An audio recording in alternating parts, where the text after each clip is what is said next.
And we're back with another episode of the Pop Culture Cosmos. It's Gerald Glassford coming right back at you here for the Pop Culture Cosmos, inside sports, fantasy football, and the Lakers Fast Break. We truly appreciate you checking out all of our great shows. And if you can, please give us that 5-star review wherever you get your podcasts. Plus, if you could share, subscribe today to get the latest notifications on when we go live on the air with the latest State of Pro Wrestling, like I just did last week.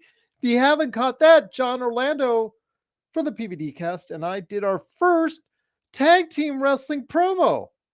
Got to go ahead and hear that on the State of Pro Wrestling. Plus, also as well, Pop Culture Cosmos, Melinda Barkhouse, Ross, and I on the PCC Multiverse, and more. So go ahead and catch it by subscribing today to all of us here at the Pop Culture Cosmos. But it wouldn't be a Pop Culture Cosmos without my good friend. He is the evil mastermind behind HappyHoarderCollectibles.com and the Happy Hoarder Collectibles. He is a man perplexed by the continuous uproaring and price for movies concessions. It is my good friend. It is Josh Peterson. What's up, man? What is up? All right, so yeah, you just hit a sore spot for me. So me and the girls went on Monday to see the Demon Slayer. The Demon Slayer movie. I don't know if you call it a movie. It's like it was, it's My the. daughter and I have been catching up on that on Netflix. We just got through the entertainment district arc. Oh, nice. All right, so what are your thoughts? What do you think? Do you think it holds up compared to the first season? The magic of that first season? They just dragged out that battle for episode after episode. I thought that was not a wise choice, Yeah. personally. But it was pretty good.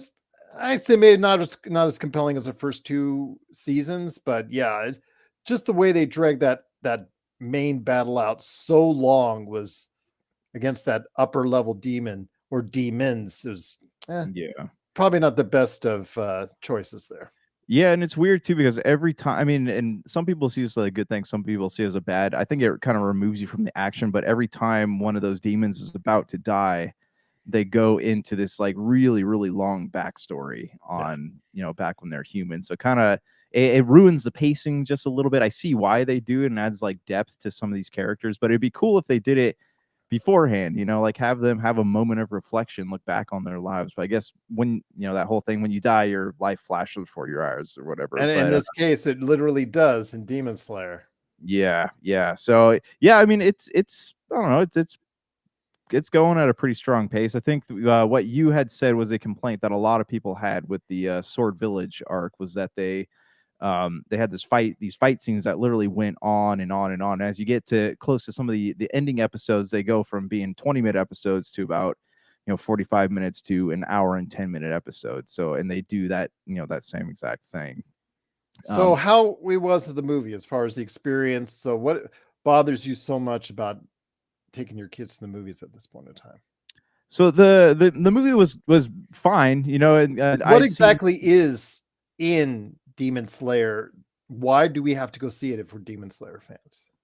So this is actually, if you have not, they do a quick recap of things over the seasons, and then they do, or a quick recap of like what we call it, the previous arcs, and then they show you the very last episode of the last season, which is about it's a good 45 minutes. Okay. And they show you the first episode of the new season, which is another good I'll say 30 to 40 minutes.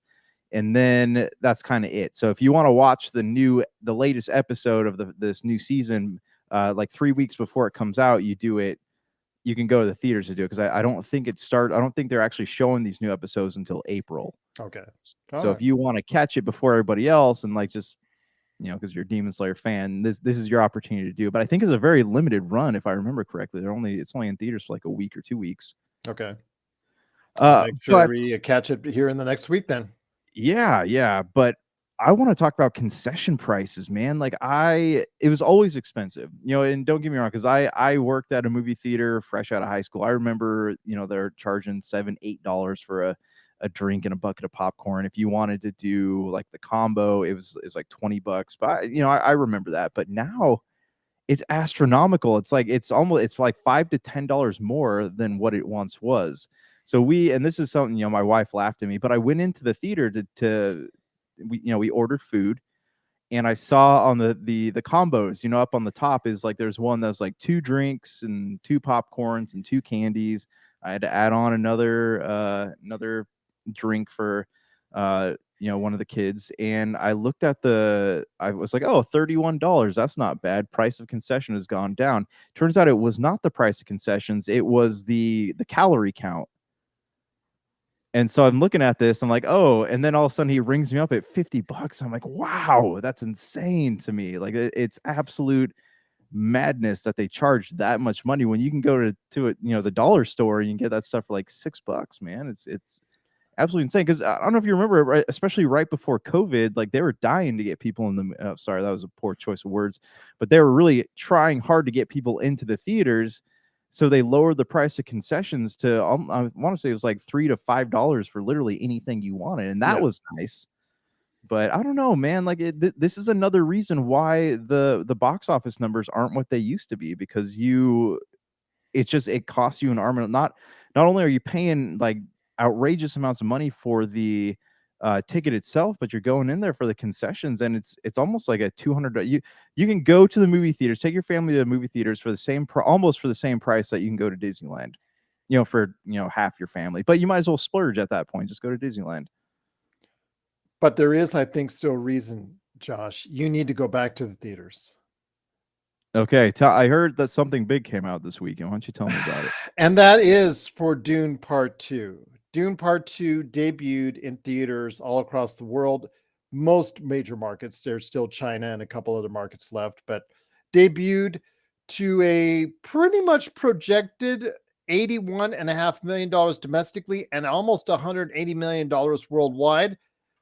Not an overwhelming hit, but I guess it's a number that people are satisfied with. Those in the studios are satisfied with. A cinema score, over a 90% rating on Rotten Tomatoes, got a very good score on Metacritic. It is all across the board one of the best rated films in quite some time across the board. It has been called everything from the latest version of the Twin Towers, of the Two Towers, or also as well, you could say it's the latest version of Empire Strikes Back, Godfather Part 2. Any sequel that they've been throwing out that's really well done, they've been comparing it against too, which is a great praise for the film. Because when you check it out, my friend, you will be making comparisons to those great sequels as well. Yeah, so I'm actually, I don't know, pretty excited to check this one out. I was hoping to see it, sooner rather than later, but it's hard it's hard these days to get to the movie theaters. And I know the expenses is what you talked about earlier as far Yeah, as for the concessions. I will tell you, you have to see this in the highest quality of settings as you can, my friend. I'm okay. serious. Whether it's XD, I saw it in XD, and I now want to see it in IMAX. This movie, from a visual and audio landscape, is probably one of the best cinematic experiences ever created. And we'll start off with that, my friend. Okay. All right. Yes, I am seeing here that is currently leading the box office for the year at $178.5 million. So they dethroned the Jason Statham classic called The Beekeeper, so that's good. Yes. And they dethroned the haunted swimming pool movie and all that. But it's $190 million movie, so it does need to make around 600, 700 million before you can start talking about whether it's turning a profit at the movie theaters. But it is probably done enough to elicit a third movie, at least with Dune Messiah, which Denis Villeneuve is writing as we speak, because of the response. And plus, the way the movie ends, it leads you into a third movie. I will tell you from my vantage point, my review is this. I was one, people are just, it's funny how all out of the woodwork, all these critics were saying, well, Dune Part 1, it was slow, it was world building. It was the best movie of 2021. It was a Best Picture nominee and got robbed for the Best Picture of 2021. I will leave that there. It is in my That's top 10 movies of all time. You can go ahead and check out my list. It is up pinned right now on popculturecosmos.wordpress.com. It is in the top 10 movies of all time. This, after all is said and done for me, may or may not top it. That's how good it is. It is right there with it. It took a little bit of slow burn for me in the first 20, 30 minutes. But once it gets its hooks on you, it does not let go, Josh. It absolutely doesn't let you go. you mean once it sinks its sandworm teeth into you, it doesn't Oh, and go. funny you should say that because these sandworm sequences, especially the initial one with Paul Atreides, aka Timothy Chalamet, going ahead and riding the sandworm for the first time, is one of the most thrilling and cinematic experiences I have ever seen as far as the sequence is concerned. It goes right along for me as far as the first 15 or so minutes of Saving Private Ryan. Some other famous sequences that you want to go ahead and give a shout out to, but from an audio and just a video experience, I watched it in XD, which is enhanced picture and enhanced sound, and literally my whole chair was shaking, Josh. It was absolutely, and you could feel it felt like you were actually riding on the sandworm with him. It is that spectacular. It is that amazing. And rest, I yes.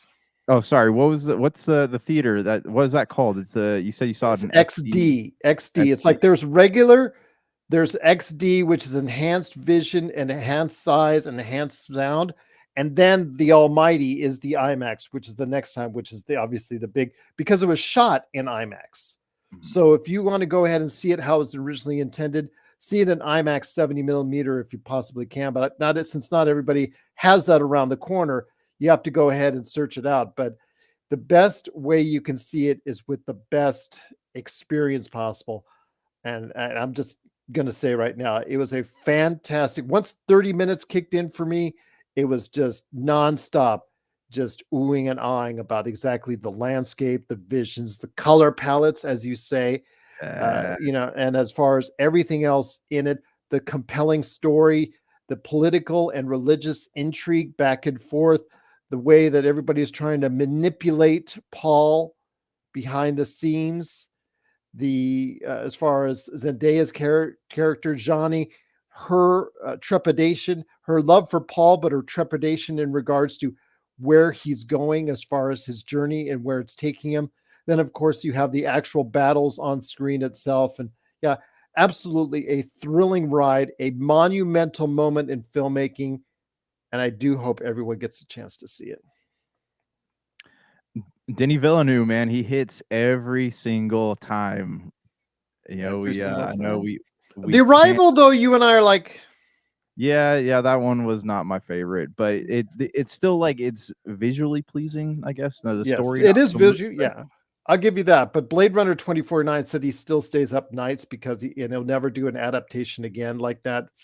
I'm like, Blade Runner 2049 is freaking awesome, but okay. he I'd didn't go like. He said that he didn't like it. read. I think there's a Variety or Hollywood Reporter article that he recently came out with in the past couple of days that you ought to look. I'll look it up for you and bring it to you. But Okay. Yeah, getting please. back to Dune, it is just such a work of art. You do need to go see it in the theaters. It is meant for the theaters. I have a nice TV. Sound system's okay. I do not think when I watch it there, which I will eventually, it will do it justice enough. You have to go see this in its intended form. And I know that I sound like Christopher Nolan. I know I sound like Martin Scorsese and all that when I say it. But those films, even the Nolan films, are not as cinematic in my opinion as seeing this film. This film blows visually any Nolan film away. That's Interstellar or any others, blows them all away. It just absolutely is just a feast for the senses in both the eyes and the ears. And then again, the story gets you through it, the intrigue, and Timothée Chalamet's performance is outstanding, absolutely outstanding. And hopefully he will be honored and and given praise at the end of the year for it. Okay, I got two questions for you. One, how is Austin Butler in this movie? Because I know that he's more of like an artsy cinema house actor. So how is he in this? He is, I mean, Sting was chewing the scenery in his 1984 Dune role, as far as him just being hammy over the top. And Austin Butler was anything but dark, evil. He was portrayed as conniving, cunning, and psychotic. I think was probably the best way that he was listed as psychotic in the film by certain other characters, and he plays to the role to its T. And again, his time, of course, as you know from the book, is limited, but it is well worth it. And the fact that Denis Villeneuve, when you're showing the Harkonnens' home planet and anything going on there in a different shade, black and white, as you see in the trailers, it is absolutely well done and well managed, and it was the right move all along. So yeah, absolutely a great performance by Butler as well. Because seeing him in the trailer, just it sent shivers down my spine. He He looked is, yeah, absolutely terrifying. he is a chilling individual indeed, and not in a good way. Yeah. Okay, other question. What characters, and you don't have to spoil too much if you don't want to, but what characters can we return? Because they left a lot of survival in question at the end of it. Do we see a lot of familiar faces? Oh, you see a lot of familiar faces, including one that I won't say, who appears for just a brief moment that is set up for later on down the line, starting with Dune Messiah, most likely, or even later than that, if they go into Children of Dune and all the rest of the Dune books, as far as if they cover that in Okay. detail. But the characters, for the most part, there are some changes from what I hear in the books and what I've seen the comparison notes, but for the most part, everybody, as far as the main roster of actors and actresses that are meant to live in the books for a little while longer, whether they not through Dune Messiah, we'll wait and see, live through here. The ones who perish, or the ones whose ending comes, is the ones that you probably already know if you've seen the movie of the 1984 movie with David Lynch, or you've read the books. Okay.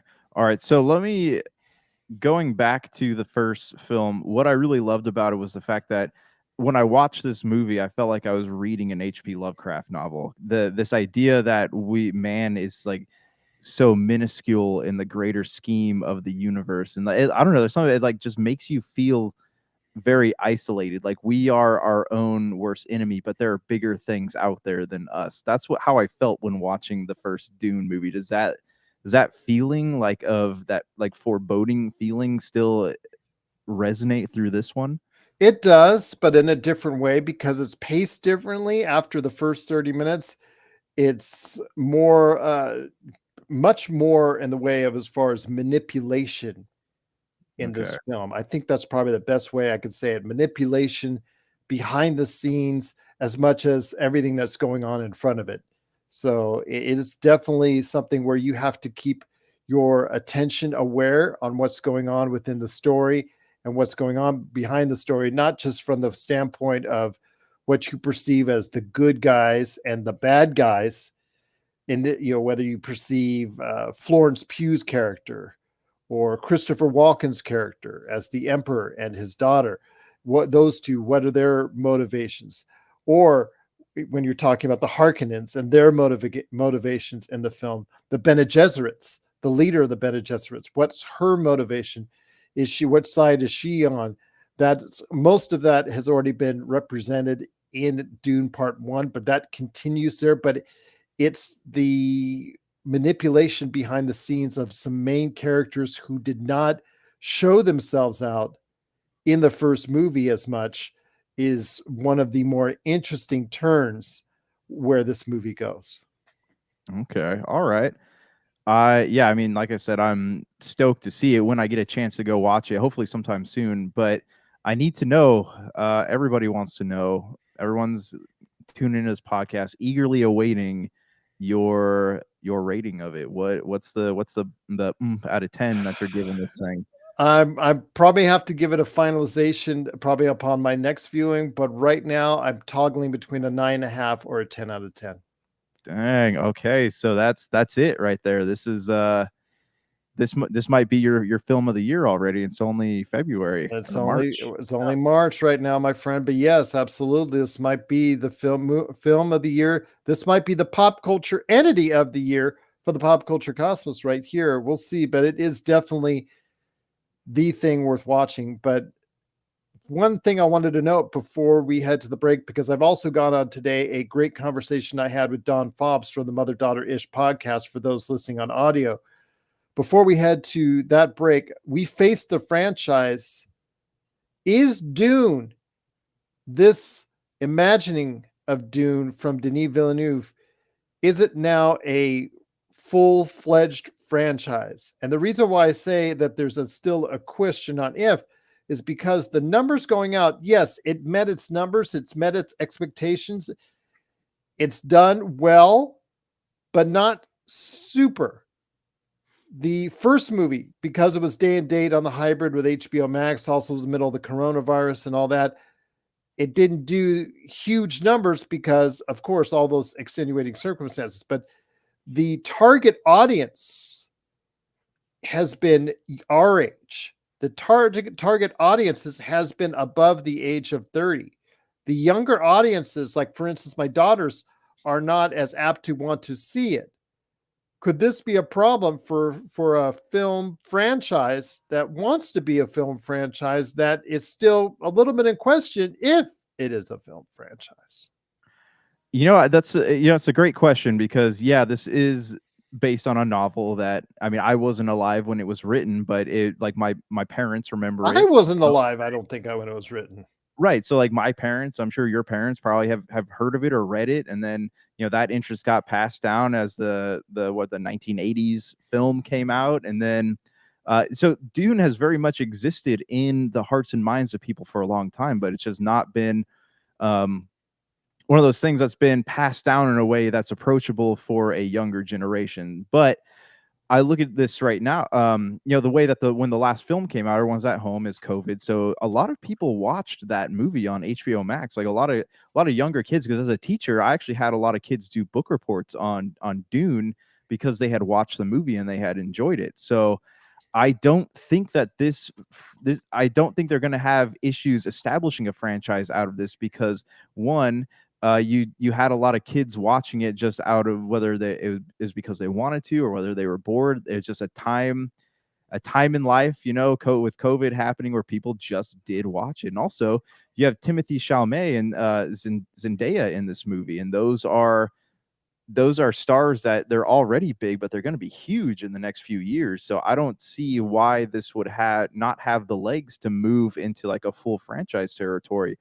Also, the HBO Max show is still in production. So I don't know, man. Like I can foresee this being the new generation Star Wars, and that might be saying a lot. So don't hold that to me, but I feel like it does have the legs to carry it. The only concern I have again is the numbers coming out from the box office stating as far as who's exactly watching it. So right now, older individuals, sorry, Josh, you're now above 30, so you're going to be considered that older. But us older individuals are watching it. The younger audiences aren't as of yet, according to what the numbers are saying. Now, maybe by the time we get to Dune Messiah or Children of God or whatever else Dunes that they're going to go ahead and do or finish off, or how many movies they're going to do this, we don't know. But it's going to come down to whether or not that younger audiences will be coming out, because these are not family friendly movies per se. When you watch this film, it's not, because it does have violence. It does have love scenes. It does have certain things in there. It's a very hard PG-13, and I'll just leave it at that.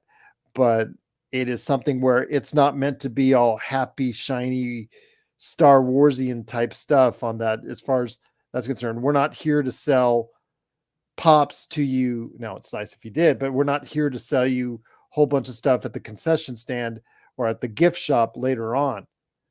That's what I'm trying to say. As far as it's Yeah. not meant to be something that you would go ahead and find in a theme park per se the next day. It's something that hopefully, if you resonate with it, you will find in all those outlets, but it's going to take some time in doing so. But it just will not have the commercial theme that Star Wars Marvel does, which is intended. Dune is more telling of a serious story that you really have to pay attention to in order to go ahead and get it to be a part of this franchise. And I'm not sure that's for everyone out there to go ahead and take in. It's definitely not for everyone, but I feel like it's for a majority of people. Because look at it, like the world is a very dark place now, man. It's not the days of people wanting like lighthearted stories. I think it's people still want them. Don't get me wrong, but I feel like people's brains have kind of like evolved into needing like deeper meaning and storylines and events that they can't explain, and that's why I think Dune is such a great place to go to that. Also, don't forget that spring break is like this week and next week for a lot of schools, so it's possible we will see a lot younger demographic going to see Dune. I can't say that for sure, but it's it is a good time to go to the movies when school is not in session. So I don't know. We'll see, because I know Oppenheimer also did not quite hit that 200 million mark, on the opening weekend. But I mean, it slowly climbed over to a billion. So who knows, man? I don't never say never.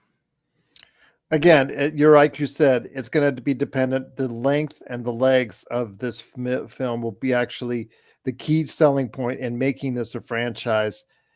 We'll hope for. I hope so. I will hope for it. We'll find out. We'll keep our fingers crossed that you out there are going to support Dune Part Two. I am going to go ahead and check it out again on an IMAX theater where it was originally intended to be reproduced on. Was intended to be seen on. Josh is going to go ahead and check out the movie as well and give us his thoughts. Hopefully, when he does. But really, when it comes right down to it, what are your thoughts out there on Dune Part 2? Please let us know. It is imperative that you let us know your thoughts. Is this the next film franchise you think that Hollywood is going to produce out there? So let us know your thoughts on this, because Josh and I had some other ideas as far as Godzilla, X-Con, Twisters, other ideas, but this is the movie we think that people should stand behind. But do you think people should stand behind Dune Part 2?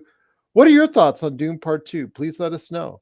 Popculturecosmos at yahoo.com. But my friend, Mr. HappyHoarderCollectibles.com, any last thoughts before we head on out, Josh?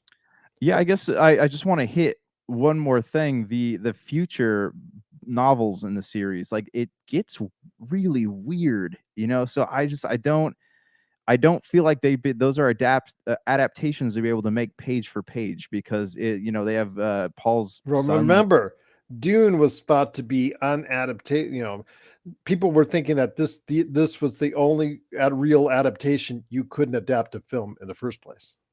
Yeah, but I no, you're right. You're definitely right. The 60s and 70s, like it was a weird time for science fiction novels, because even some of the old like Ender's Game novels, like those ended up getting really, really weird too. So I don't. Yeah, we'll just have to see where it goes and how many I think people you're right still on want that. it. Yeah. Go ahead, my friend. Finish up. I'm sorry. No. I mean, that's what I had to say. I just was have to see where it goes and what people think by the time we get there. Because I mean, it's possible too that with 10 books, you might want to turn some of these into a streaming series on one of the bigger streaming platforms they have, like with Max. So I don't know, but it's got a lot of storyline to be adapted. But it's just how many are they going to get to a point where they're going to have to take liberties with some of this stuff? I'll tell you what, my friend, we'll find out. But I agree with you wholeheartedly, as I have heard that the stories get weirder and weirder. I have a feeling they'll have to, for a general audience out there, unweird it to an Mhm. extent, if that makes sense, to make it more palpable to a wider audience. I think that's always the safe way to do things. I know that's not always the blood way for diehard book readers. But then again, you're trying to make it to a larger audience and you have to make some sacrifices. And I think some diehard book readers are still probably mad this weekend with the changes that they made that made this a much better film to see than what I think Frank Herbert intended in the book, because I don't think Frank Herbert ever intended to have this put on the screen, but they have found a way to do so, my friend. And Dune Part 2, really, for Dune Part 1 and Dune Part 2 together as an entity, is really, really hard to beat. Yeah, yeah. I'm, like I said, really excited to see this next movie. Well, go check it out, my friend. Go check it out, man. Go see it. Go see it. Yes, yes. I want to. I need to. I need to. I will. I will. That sounds good. Well, if you have thoughts out there on Dune Part 2, please let us know. popculturecosmos@yahoo.com. Thanks so much for watching, and we'll see you next time right here at the Pop Culture Cosmos.